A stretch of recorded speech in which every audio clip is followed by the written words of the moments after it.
With that, I'm going to turn it over to Hadi Finnerty. She is with the Alzheimer's Association, and she's going to talk to us today a little bit about 10 signs of early detection of Alzheimer's disease.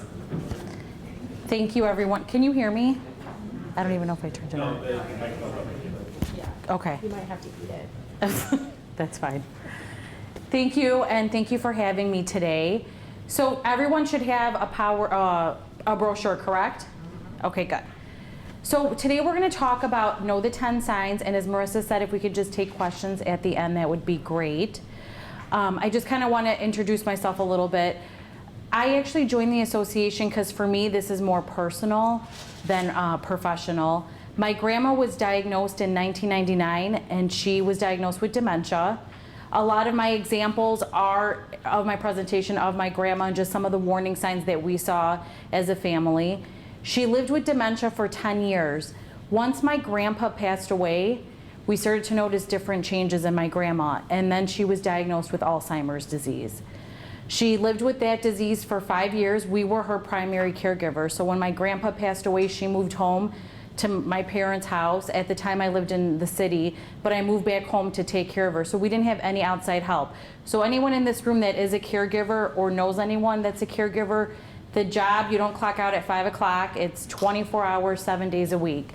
So I'm very passionate about this cause. I've seen the good, the bad, the ugly. We've laughed a lot, we've cried a lot. But my grandma in total lived with this disease for 15 years. She was in her late stages, and I'm thankful every day. Her late stages of Alzheimer's, one day she decided to not get out of bed, and 4 days later she passed. So we were very lucky in that, because sometimes the late stages for people could be years. So we're gonna get into know the 10 signs, and again, I won't bolt out of the room, so once we're done, if people wanna talk privately, I'll be here for a little bit to answer those questions. So the importance of early detection. We were actually, Jay Smith actually funded this campaign because he said if we could have had a correct diagnosis even 2 years earlier, it would have given us more time to plan, to do the things that can result in a good quality of life, and to accomplish things we always wanted to do that got put off for this reason or that. His wife, Patty, was actually diagnosed 2 years after the onset of symptoms, and he truly believed if they knew the 10 signs and how to get the proper diagnosis, they probably could have jump-started her treatment better. So today, there will be people that will be talking that do have Alzheimer's. Some of them will talk about their strategies that we'll hear from. So some of these things might be a aha moment. Some of these things people might already know. So for our first video, we're going to hear from Mary Ann, who does have a diagnosis of Alzheimer's, and she will talk about the stigma still around the disease. With a disease that takes yourself, that's pretty scary stuff. And I think that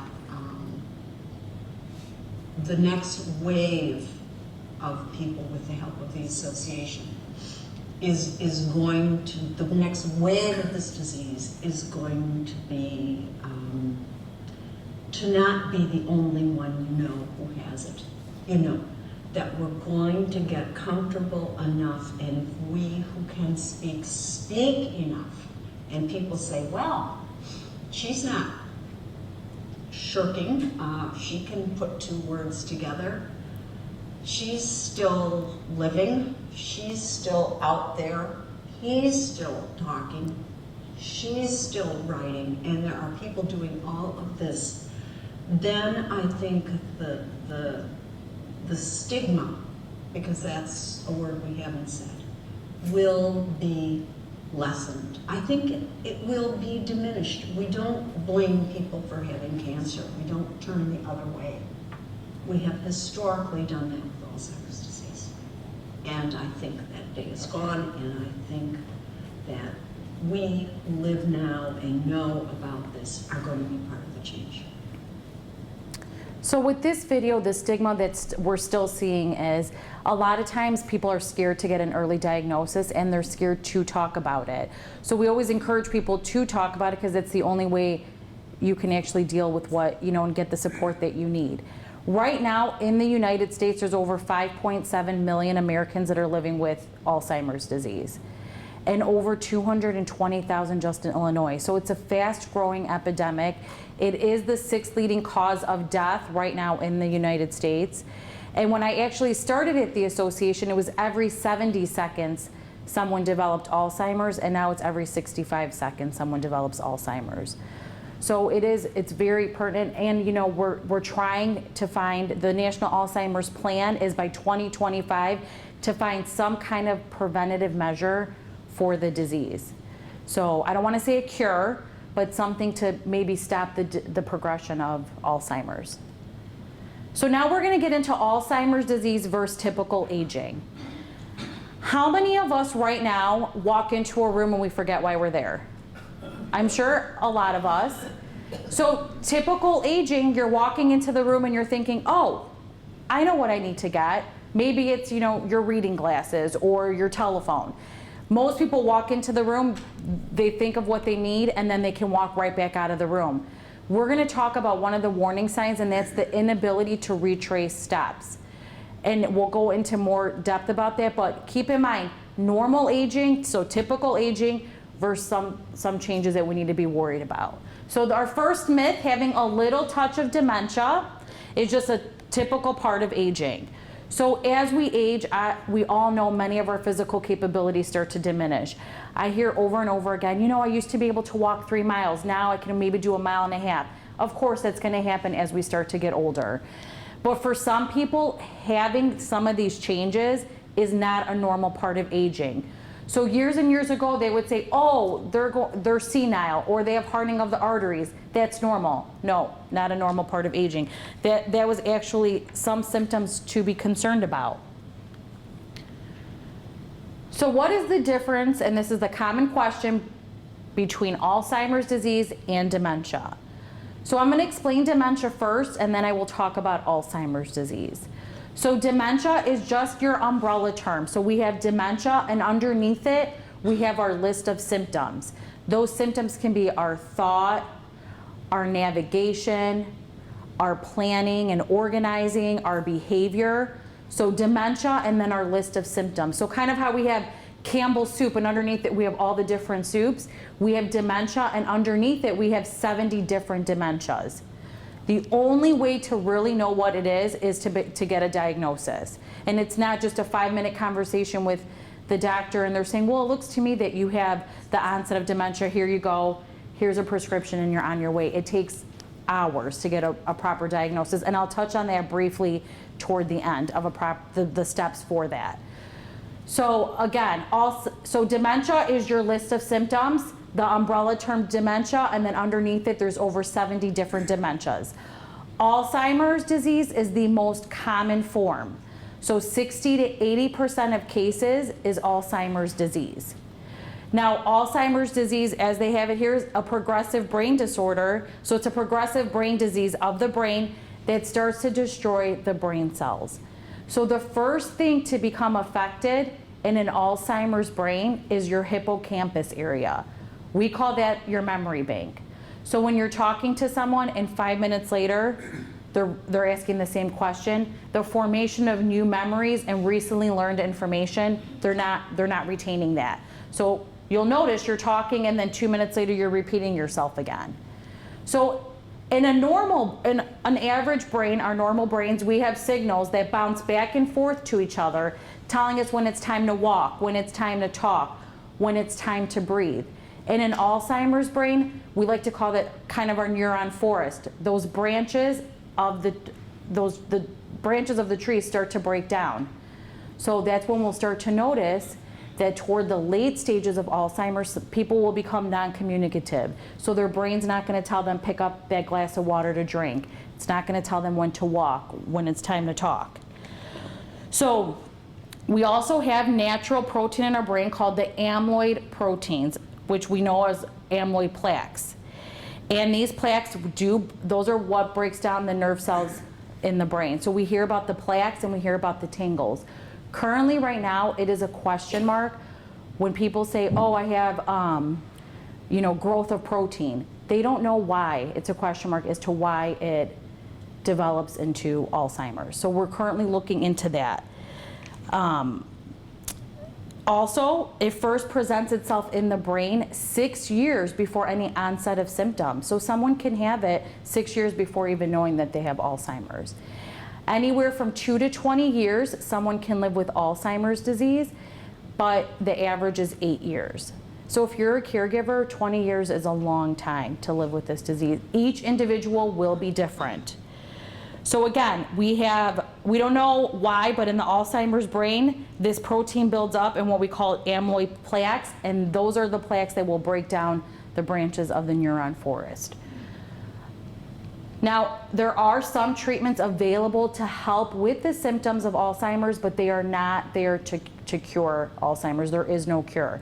So these drugs, there's 4 of them out there, and it's Aricept, Exelon, Razidine, and Namenda. They're there just to help relieve the symptoms anywhere from 6 to 12 months. And then at that time, people will go back to their doctor or their neurologist and kind of figure out what's working, what's not, but it's not to cure anything. So a myth, if I have memory loss, that means I have Alzheimer's disease or dementia. So many people have trouble with their memory, but that does not necessarily mean it is Alzheimer's disease or dementia. So we like to call these reversible dementias. And we've all heard about these reversible dementias. Depression. A lot of the symptoms are the same as having symptoms of memory loss. So people will feel isolated. They'll feel very withdrawn. Maybe you're noticing that they're not coming to Tuesday night bingo anymore. Once they go to the doctor and they talk to the doctor about their symptoms, a lot of the time they'll just get on an antidepressant and then they're starting to feel better. Thyroid abnormalities. So those people that have ever had an undiagnosed thyroid, once you get your thyroid checked, you feel so much better. Again, that's another reversible dementia. And how many of us have heard about vitamin deficiencies? So we always hear about, the lack of vitamin B12 or vitamin D. I had low vitamin D. I had no idea. I thought it was just because I was a first-time mom and I'm supposed to feel tired all the time. But feeling tired, fatigued, it was actually my vitamin D. So I talked to my doctor, we did a blood test, and I actually was on prescription vitamin D. The same thing for vitamin B12. So not necessarily will everything be Alzheimer's or dementia. That is why it's very important to be, as we all hear, an advocate of our own health, because once you get treatment for those, you start to go back to your normal self. Another reversible dementia is alcohol and substance abuse. The same thing, once someone gets treatment, they'll start to feel better and the symptoms won't kind of go side by side like memory loss. So now we're going to get into the risk factors. The primary risk factor, as we all know, is age. After the age of 65, our chances start to increase every 5 years. After the age of 85, our chances start to increase by 50%. Because women live longer than men, we're just at a higher risk for developing Alzheimer's disease. Other risk factors are our cardiovascular factors, so high blood pressure, high cholesterol. People that have diabetes, they're at a 60% chance of developing it later on in life for Alzheimer's or dementia. Now, the next slide, we'll talk about if Alzheimer's disease runs in your family, genetic testing will tell you whether you will get Alzheimer's disease too. Having a parent or a sibling, your chances are 2 times greater. Having 2 parents, your chances are 7 times greater. But that is not the only thing.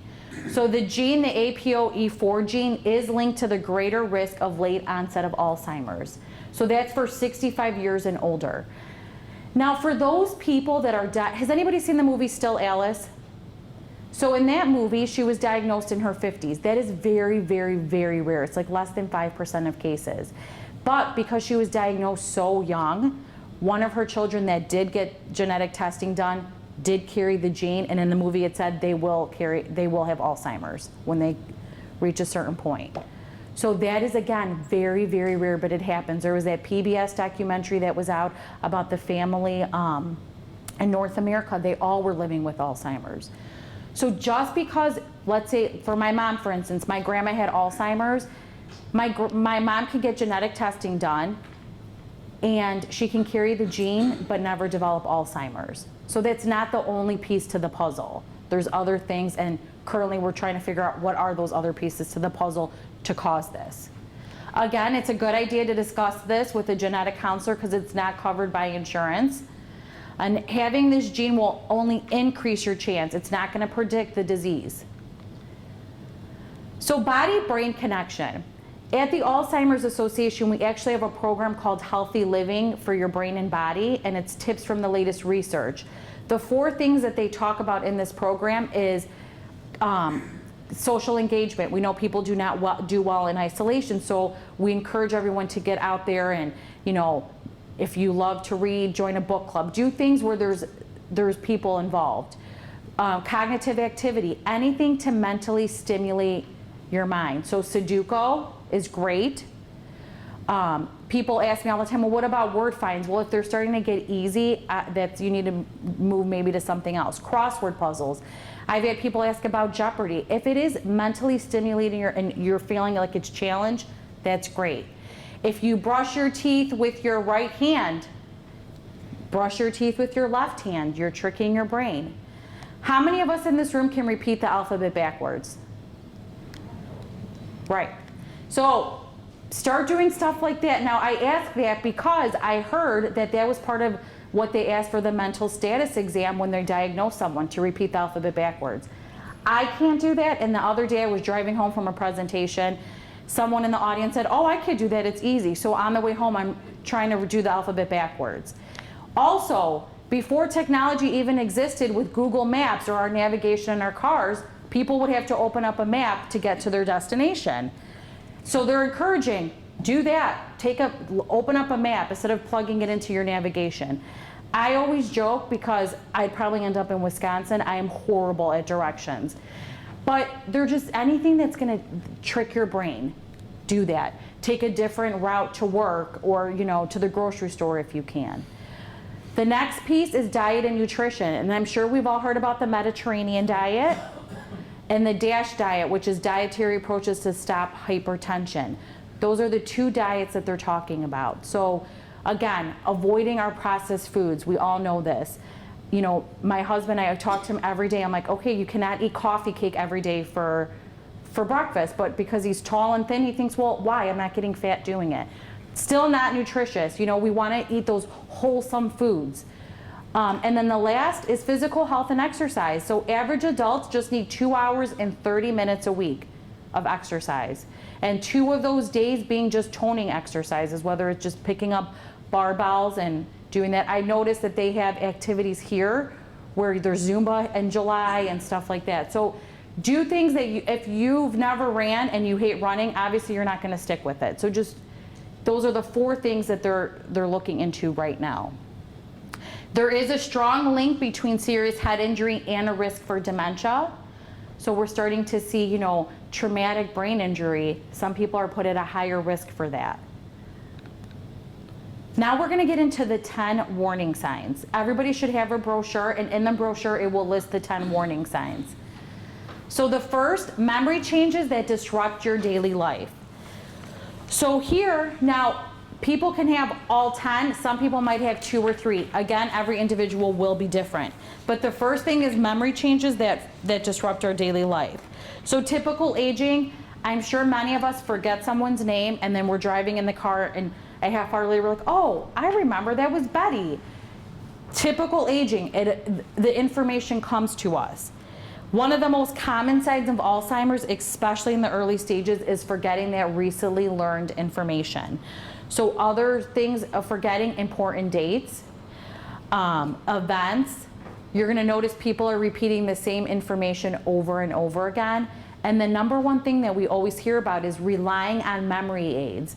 So maybe they're either writing Post-it notes on the refrigerator, reminding them of things to do, or the microwave, reminding them, you know, how to heat up their food. And in this next video, we're going to hear from Sue, who will talk about kind of her strategy for Alzheimer's. Well, I have a strategy I'm supposed to use. I have a hard time remembering to do it. But I have an apron, and I have a tape recorder that I can stick in one pocket, and a pad and a pencil in the other. And if I would just really be good at using that, I'd be in better shape. But that's my strategy for trying to remember what I wanted to do or what people said to me and that kind of thing. So at least Sue has humor about it, but that's not uncommon for people to just jot down things and put it in their notepad and then put it back in their purse or their wallet. Challenges in planning or solving problems. So typical aging, sometimes people make an occasional error on their checkbook. You can go back, you can fix it, and then you can keep going. Here with Alzheimer's, we're gonna start to see challenges in their abilities. So problems developing or following a plan.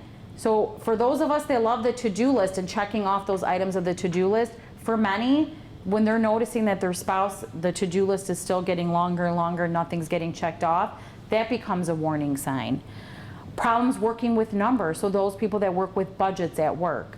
And we'll actually hear from Joyce, she'll talk about when people were counting change to her. My grandma, this was one of our warning signs, problems following a familiar recipe. So my grandma would make the same cookie recipe for every holiday.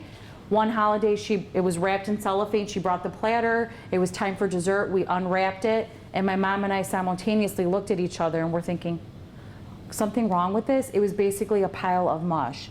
She forgot the butter, she forgot the vanilla, she forgot the egg. It just was dough on a plate. And when my mom, asked my grandpa about it privately, he said, she insisted because she's done this for so many years, she didn't even need to really follow the recipe. She wanted to do it herself.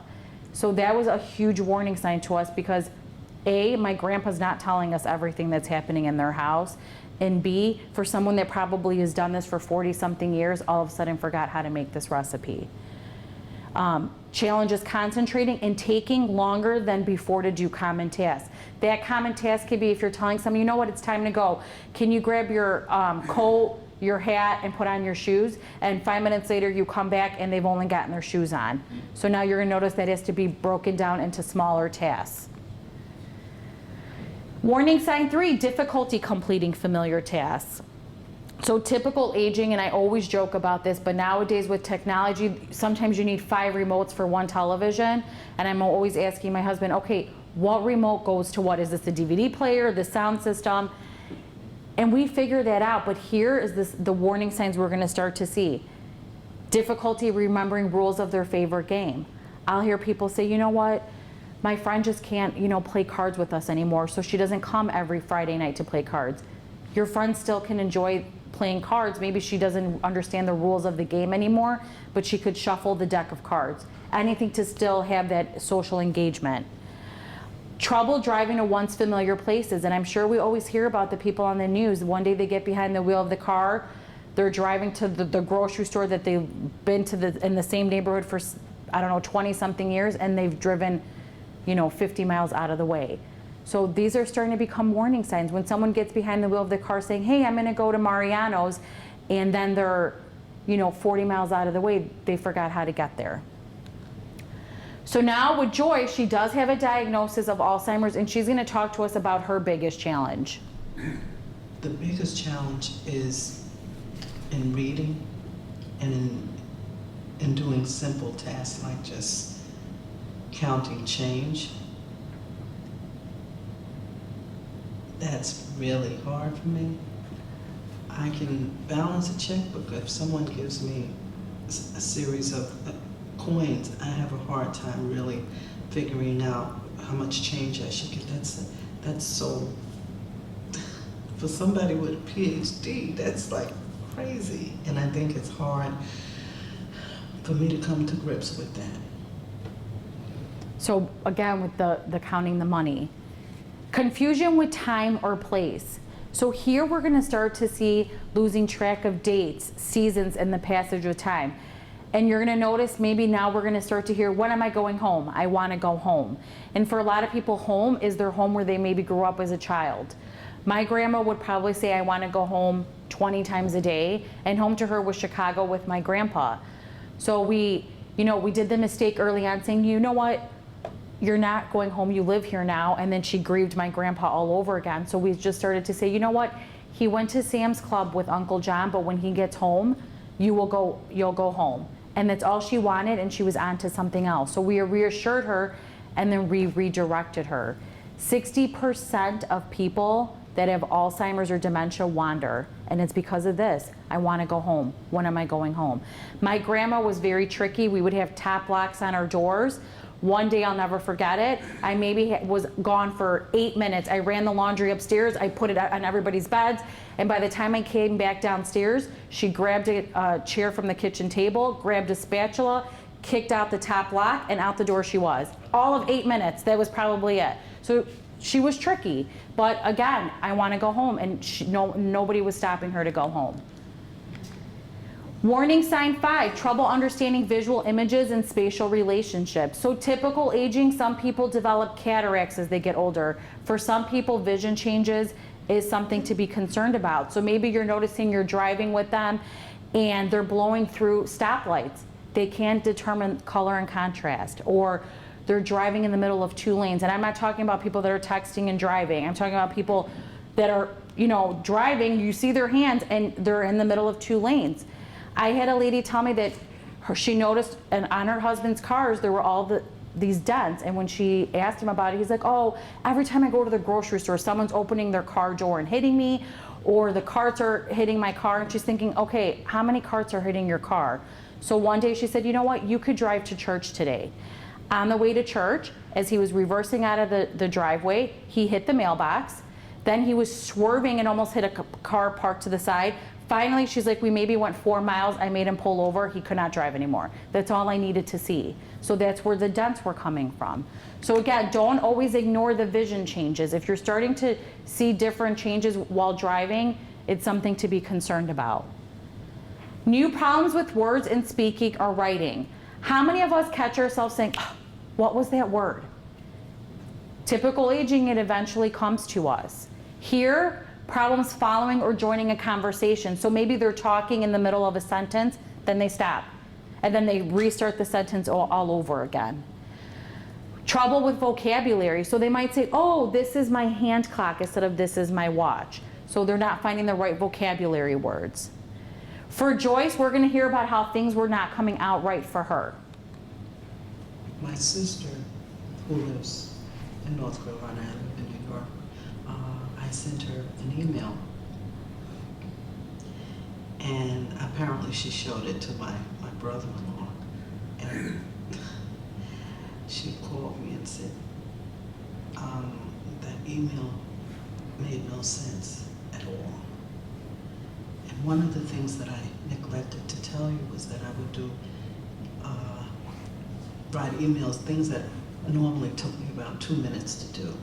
It would take me a half an hour, 45 minutes, and I'd have to read it over, and there was no guarantee it was okay, so I had another person at work read over it. And so it was hard, it was hard. And that's when I realized, I thought my emails were fine, then my sister started telling me and everybody, so I said, it's not, things aren't coming out right. So different parts of the brain for reading and writing are going to be compromised at different times. It's not going to happen at once. Misplacing things and losing the ability to retrace steps. So I gave the example earlier on about walking into a room and then forgetting why we're there. Well, here we're going to notice that they're putting things in unusual places. My grandma always would misplace her watch. Some days we'd find it underneath the kitchen sink. Some days it was underneath her pillowcase. When we would give her watch, you stole that from me. Which in their mind we did, because she couldn't retrace her steps to find it. So accusations of stealing, that happens, especially when people are dealing with finances. So when people, especially family members, take over finances, the stealing happens more and more according to the people with Alzheimer's. Decreased or poor judgment, so changes in decision making and judgment. I always give the example, sometimes we make a bad decision once in a while, and actually a couple weeks ago a gentleman raised his hand and said, yeah, like the brand new Corvette that I should have never bought. I'm like, sure, we make that bad decision and we can move on. Here we're going to start to notice they're giving large amounts to telemarketers. Their judgment is gone. I hear constantly, oh, you know, my mom ordered 4 blenders off of QVC. She didn't even notice she ordered 1. again with judgment, or wearing clothing inappropriate to the weather or season. 9, withdraw from work or social activities. So here we're going to notice they're withdrawing from their social activities, family gatherings, their favorite hobbies. It's because they can't join in on those conversations anymore. So in a lot of times they're embarrassed, so they decide, I'm not going to attend those. My grandma loved going out to her friends. She loved visiting her siblings. But my grandpa said every time she would talk and she would repeat herself, they would say, don't you remember you said that? So then she stopped talking. So every time my grandpa said, you know what, I'm going to go see so-and-so, she said, I'm going to just stay home. And that's what started to happen. Forgetting how to engage in the favorite hobby, losing track of favorite sports teams. And our last warning sign, changes in mood and personality. So typical aging, if we go out of our routine, we're okay with it. Here, we're going to start to notice when someone that's having these memory changes go out of their routine, they're going to start maybe displaying signs of confusion, anxiety. My grandma, I used to say every day with my grandma was Groundhog's Day, because if we went out of her routine, it was a bad, bad day. Some days she'd become very aggressive. Some days she was anxious. We had to stick to the same routine every single day. And then once, we did her morning routine, then we could go out and go grocery shopping or doctor's appointments or visit family and friends. But we had to stick to that routine. So just to recap, what you should do if you see the signs is talk with people about what you are seeing and visit a doctor to make sure it's not something that's reversible. So a doctor, that would be a geriatric specialist in Alzheimer's disease or dementia. You could see a neurologist, and then get the right treatment as soon as possible. So before I end, I do want to talk about, because I mentioned it earlier, about the proper diagnosis. So a lot of times when someone goes to the doctor, some people will start with their general practitioner. A lot of the times a general practitioner will give them a referral to, let's say a neurologist. There, the proper diagnosis is, a lot of times when they go to that initial visit with the family members will be interviewed and the person that's experiencing memory changes will be interviewed. Then they're going to test the blood and urine to see if there's any kind of infection that's causing these changes. A lot of times we'll start to see urinary tract infections. After that, they do the mental status exam. So that could be drawing the hands of a clock or repeating the alphabet backwards. Or, they'll ask them 3 things. Maybe it's, what's your favorite color? What's your favorite ice cream? Where do you live? And then the doctor will continue on. 5 minutes later, they'll ask about those 5 things, or those 3 things again. After that, they move into the neurological exam. So they're going to test your coordination, your eye movement, your speech, your balance. After that, they'll go into an MRI. Less frequently, they do CT scans. There, they're going to see, okay, is there shrinkage of the hippocampus area? Was it a stroke? Was it a tumor? What's happening in the brain? That takes a few hours. And after that, I remember when I went with my grandma for her diagnosis. We went back 2 weeks later and she got diagnosed. So it's not a 5 to 10 minute conversation with the doctor. It takes time to get a diagnosis. So I want to end the presentation with that, and then we could take any questions. I also want to point out I left several material at the front table, and there's also other material here as well. So help yourself to anything. And thank you everyone for coming.